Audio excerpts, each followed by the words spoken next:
प्यारे बच्चों, सुप्रभात। और कैसे हैं आप लोग?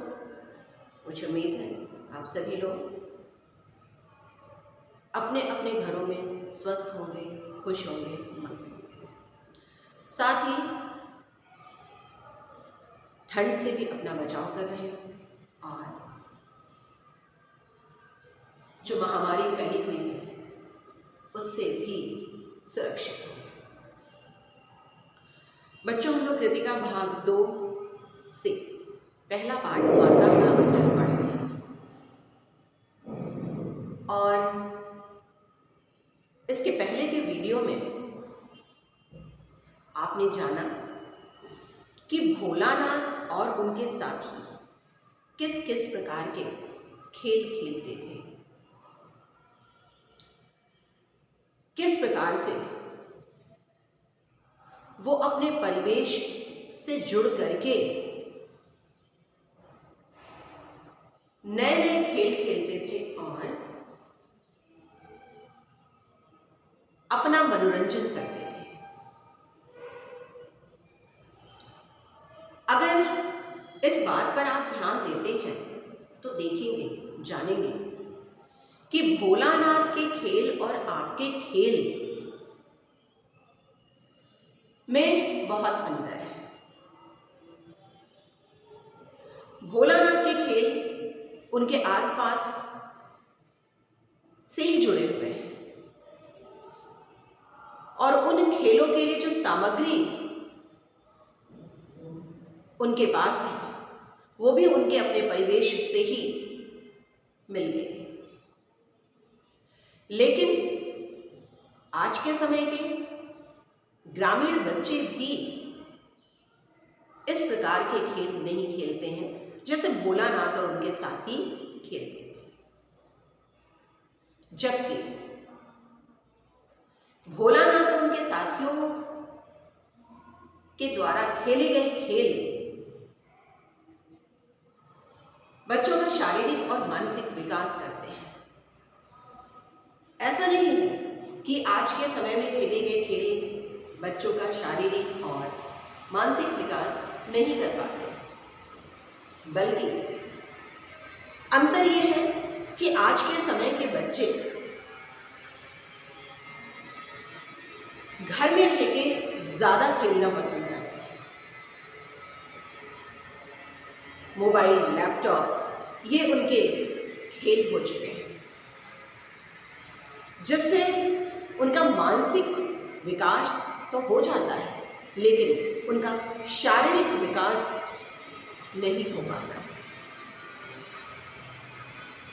हम लोग पेज नंबर 6 पर पहुंचे थे, जहां पर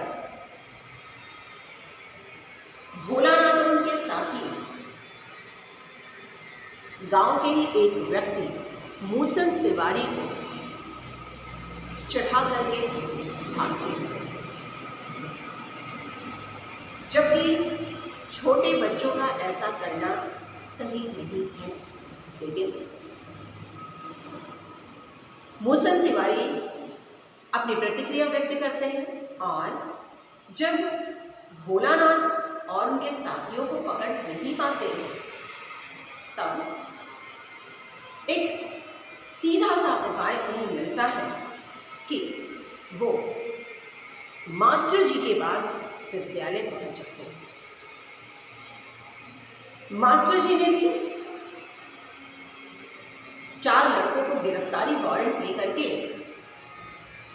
भोलानाथ को पकड़ने भेज दिया। बैजू तो 9-11 हो गया था, लेकिन भोलानाथ पकड़े गए। चलिए आगे देखिए, लास्ट पैराग्राफ। बाबूजी ने यह हाल सुना, वह दौड़े हुए पाठशाला में आए, गोद में उठाकर हमें पुचकारने और फुसलाने लगे। पर हम दुलारने से चुप होने वाले लड़के नहीं थे। रोते रोते उनका कंधा आंसुओं से तर कर दिया। वह गुरुजी की चिरौरी करके हमें घर ले चले। रास्ते में फिर हमारे साथी लड़कों का झुंड मिला। वे जोर से नाचते और गाते थे। पिताजी को जैसे ही पता चला कि गुरुजी भोलानाथ को डांट रहे हैं, पिताजी से नहीं रहाते हैं और वो सीधे पाठशाला पहुंच जाते हैं। लेकिन पिता के लाख चुप कराने के बावजूद भोलानाथ चुप नहीं होते। वो जैसे ही बाहर आते हैं पाठशाला से, फिर से उन्हें उनके साथियों का झुंड मिल जाता है। और साथियों का झुंड मिलता है तो क्या होता है देखिएगा। और भोलानाथ जैसे ही अपने साथियों को देखते हैं रोना भूल जाते हैं। तो ये तो बाल मनोविज्ञान है कि बच्चा कितना भी रोता रहता, लेकिन जैसे ही वो अपने दोस्तों को देखता है उसे खेल की याद आ जाती है और वो रोना भूल जाता है। फिर से देखिए पेज नंबर 7 पर कि भोलानाथ के साथी किस प्रकार की तुकबंदी कर रहे हैं कि माई पकाई गरर गरर पुआ, हम खाई पुआ न खेलब जुआ। माई यानी मां के लिए संबोधित किया गया है, पकाई गरर गरर पुआ। अब गरर गरर पुआ, पुआ जो कि मीठी पूरी जिसे कह सकते हैं, दूध और मेवे और आटे को मिक्स करके बनाया जाता है। तो माई पकाई गरर गरर पुआ यानी कि पुए को बनाने में जो आवाज होती है पकाने में, उसके लिए कहा है हम खाई पुआ। भोलानाथ कहते हैं कि हम पुआ खाएंगे लेकिन हम जुआ नहीं खेलेंगे। आगे देखिए फिर क्या था, हमारा रोना धोना भूल गया, हम हट करके बाबूजी की गोद से उतर पड़े और लड़कों की मंडली में मिलकर लगे हुए तान सुर आलाप में।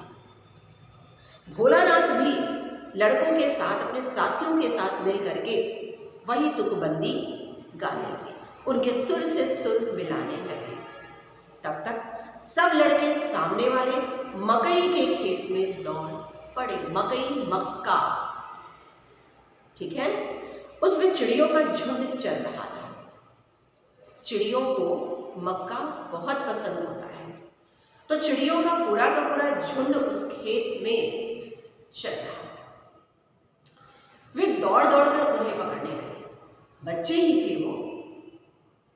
ढेर सारी चिड़ियों को एक साथ देख करके उन्हें यह महसूस हुआ, उन्हें यह लगा कि वो उन्हें पकड़ सकते हैं और सभी बच्चे दौड़ दौड़ कर चिड़ियों को पकड़ने लगे, पर एक भी हाथ न आई।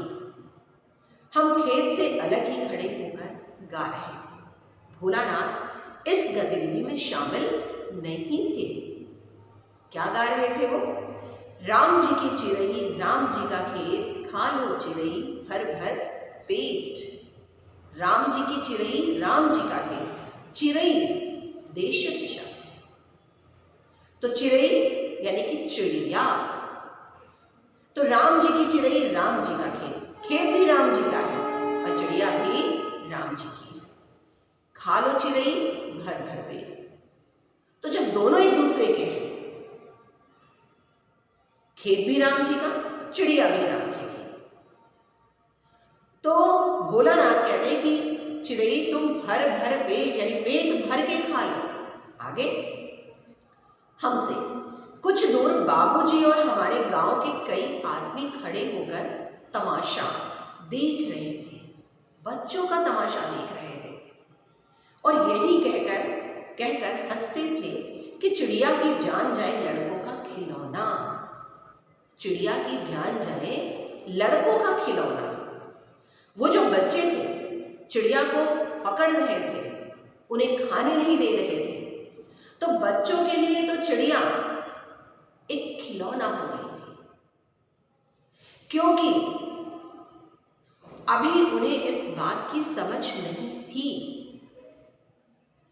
कि उन्हें क्या करना चाहिए और क्या नहीं करना चाहिए, उनके किस कार्य से किसको क्या परेशानी हो सकती है। तो इसलिए क्या कह रहे हैं कि चिड़िया की जान जाए लड़कों का खिलौना। ग्रामीण क्षेत्रों में इस प्रकार की कहावतें बहुत कही जाती हैं। आपने भी अपने घर में दादी से, दादा से तरह तरह की कहावतें सुनी होंगी। सचमुच लड़के और बंदर पराई पीर नहीं समझते। पीर कष्ट, पीड़ा, दर्द, वेदना, पराई यानी दूसरों की।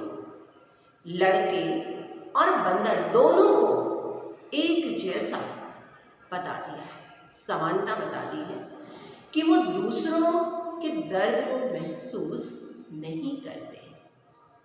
आगे एक टीले पर जाकर हम लोग चूहे के बिल में पानी उलीचने लगे। उलीचना यानी कि पानी निकालना, नीचे से ऊपर पानी फेंकना था।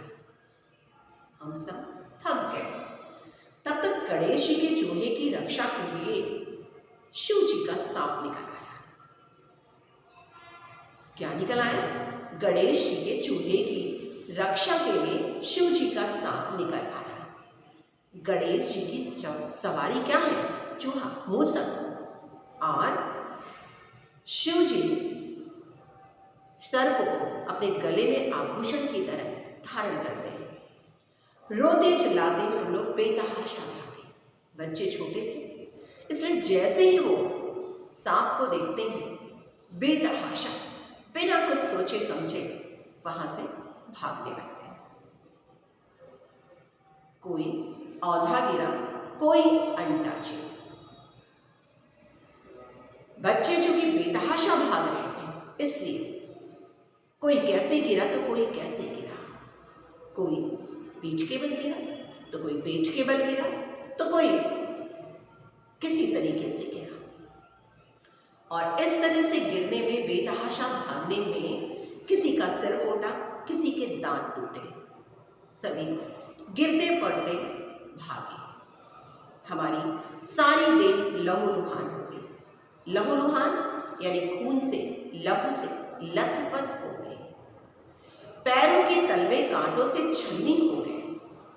पैरों के तलवे कांटे से छलनी इसलिए हो गए क्योंकि जब वो लोग सांप को देकर के बेतहाशा भाग रहे थे तो ना तो उन्हें यह ध्यान था कि वो किधर से, किस रास्ते से होके गुजर रहे हैं, इसलिए बस किसी तरीके से वहां से जान बचा करके भागना चाहते थे।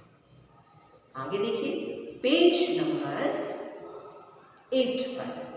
अब हम लोग कहानी के समापन की तरफ हैं। आगे देखिए, हम एक सुर से दौड़े हुए आए और घर में घुस गए। उस समय बाबूजी बैठक के ओसारे में बैठकर हुक्का गुड़गुड़ा रहे थे। ओसारा यानी कि बरामदा। सांप से भयभीत होकर भोलानाथ कह रहे कि एक सुर में हमने ना इधर देखा ना उधर, किसी की तरफ नहीं देखा, सीधे हम घर के अंदर चले गए।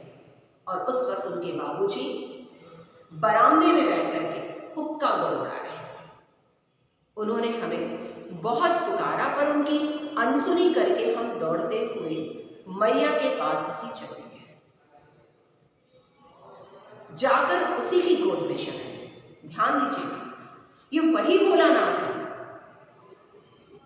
जो अपना सारा समय अपने पिता के साथ व्यतीत करते थे, पिता के साथ ही सोते थे, पिता के साथ ही खाना खाने बैठते थे, पूजा पर भी पिता के साथ ही बैठते थे।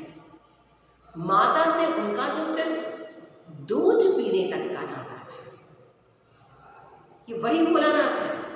लेकिन भोलानाथ को जब चोट लगती है तो क्या आपने अंतर देखा कि पिता के पास ना रुक करके, जबकि पिता तो वहीं बरामदे में थे, भोलानाथ सीधे मैया के पास जाते हैं, अपने मैया की शरण में जाते हैं। तो क्यों जाते हैं मैया की शरण में? क्यों? क्योंकि जो सुकून, जो सुरक्षा, जो शांति उन्हें अपने मां के गोद में मिलती है वो कहीं और नहीं मिल सकती। आगे देखते हैं। मैया चावल अमनिया कर रही थी। उनकी मां क्या कर रही थी? चावल अमनिया यानी साफ कर रही थी। हम उसी के आंचल में छिप गए। हमें डर से कांपते देखकर वह जोर से रो पड़ी और सब काम छोड़ बैठे। अधीर होकर हमारे भय का कारण पूछने लगी। भोलानाथ को लहूलुहान देख करके, खून में लथपथ देख करके, भयभीत देख करके माँ डर से व्याकुल हो गई। और सिर्फ भोलानाथ की माँ की हालत नहीं हुई, बल्कि कोई भी माँ होती अगर उनकी जगह, तो हर माँ अपने बच्चे के लिए चिंतित रहती है। उसे परेशानी में देख करके, उसे डरा हुआ जान के माँ डर जाती है, बेचैन हो जाती है, परेशान हो जाती है।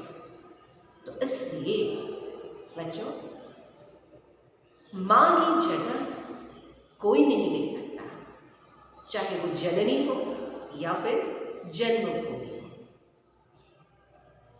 आगे देखते हैं। अधीर होकर हमारे भय का कारण पूछने लगी।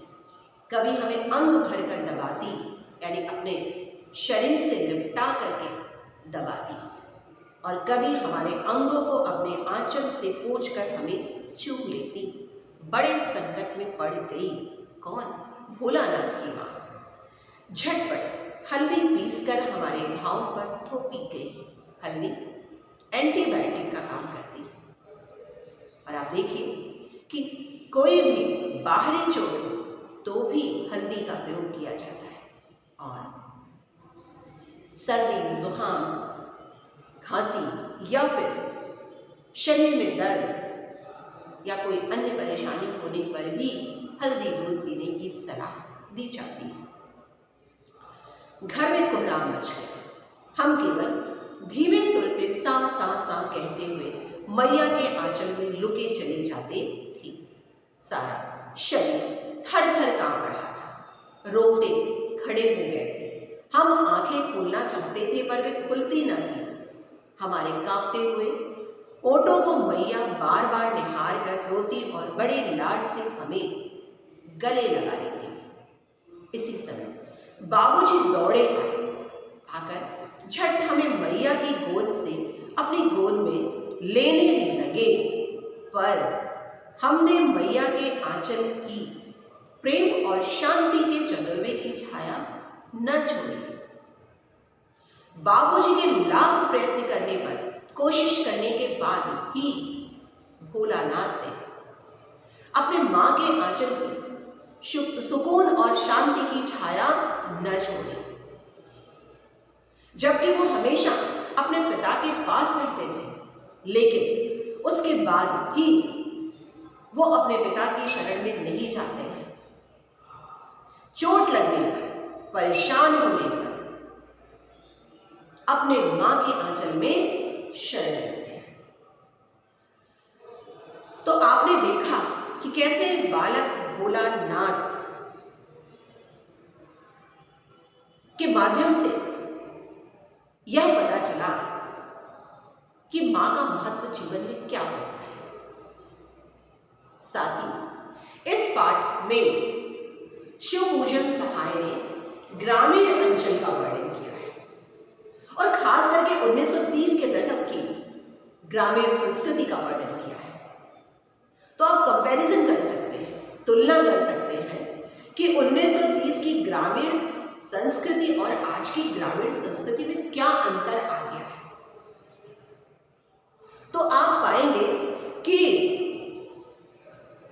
1930 की ग्रामीण संस्कृति और आज की ग्रामीण संस्कृति में बहुत अंतर आ चुका है।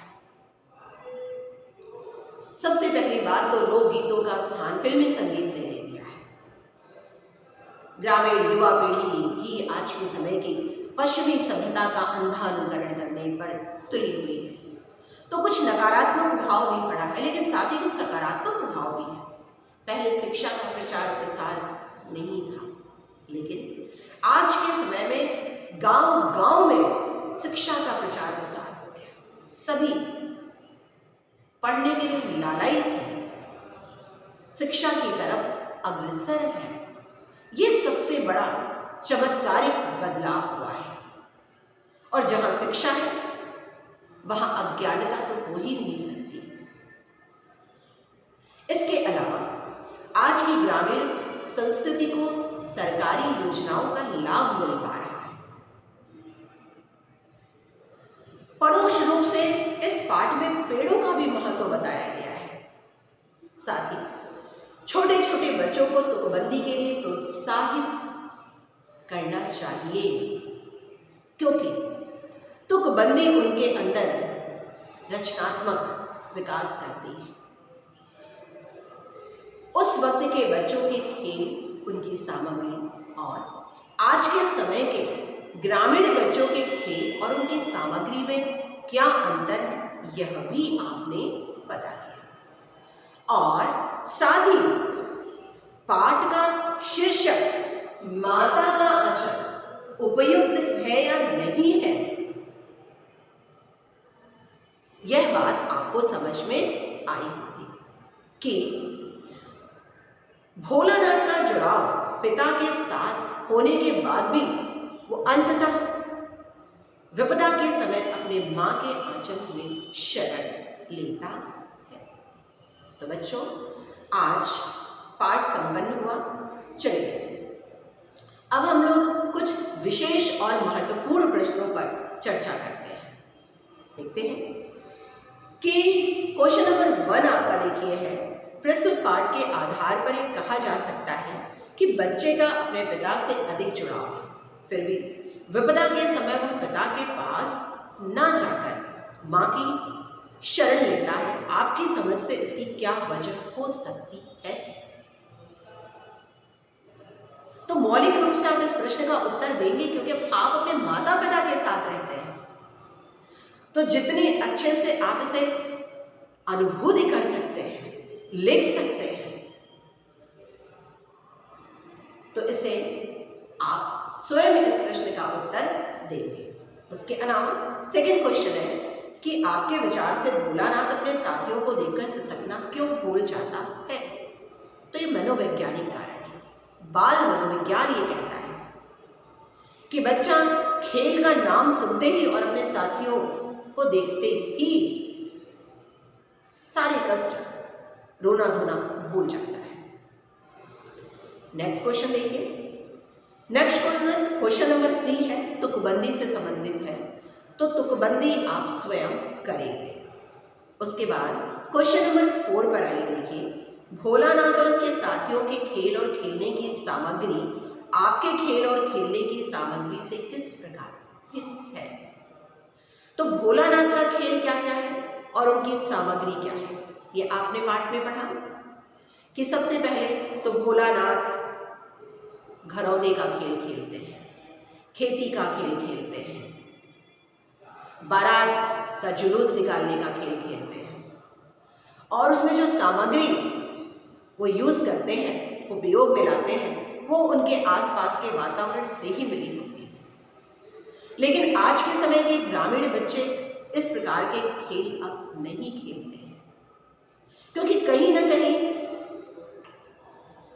गांव में भी शहरों जैसी सुख सुविधाएं पहुंच चुकी हैं। तो अंतर आपको स्वतः पता होगा, इसका उत्तर आप लिखिएगा।